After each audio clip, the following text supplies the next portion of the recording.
Masar TV.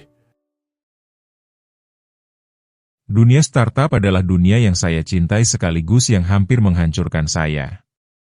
Di usia 32 tahun, saya sudah memimpin sebuah perusahaan teknologi dengan puluhan karyawan.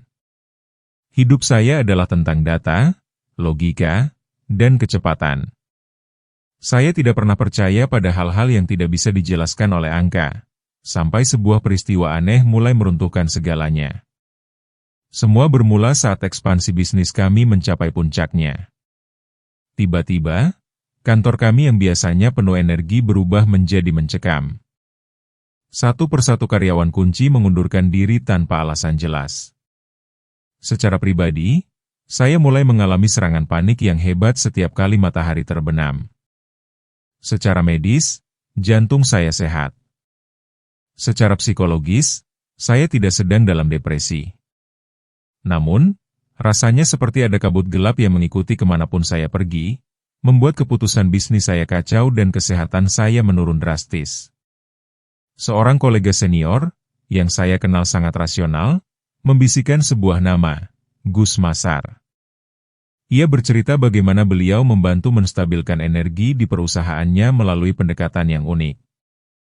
Awalnya saya menolak.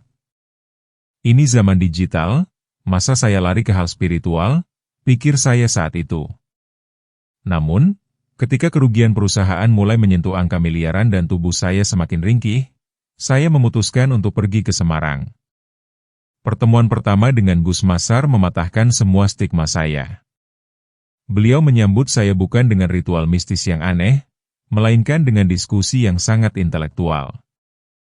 Beliau menjelaskan bahwa kesuksesan yang besar seringkali menarik angin yang kencang, baik itu dari kompetisi bisnis yang tidak sehat maupun energi negatif dari sekitar yang ingin menjatuhkan.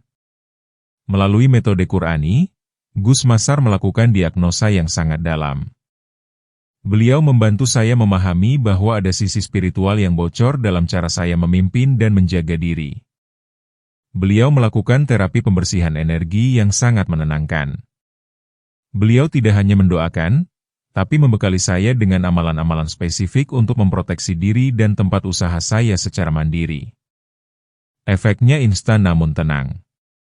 Malam itu, untuk pertama kalinya dalam setahun, saya bisa tidur tanpa mimpi buruk. Dalam beberapa minggu, suasana di kantor pun berubah drastis.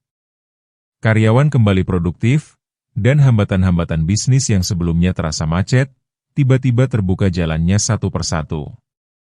Saya belajar satu hal yang sangat mahal. Secerdas apapun kita membangun sistem dengan teknologi, kita tetaplah manusia yang memiliki dimensi jiwa. Tanpa penjagaan spiritual yang tepat, benteng sekuat apapun bisa runtuh dari dalam. Terima kasih, Gus Masar, yang telah membantu saya melihat bahwa di balik layar-layar digital ini, ada cahaya iman yang harus selalu dijaga agar hidup tetap seimbang.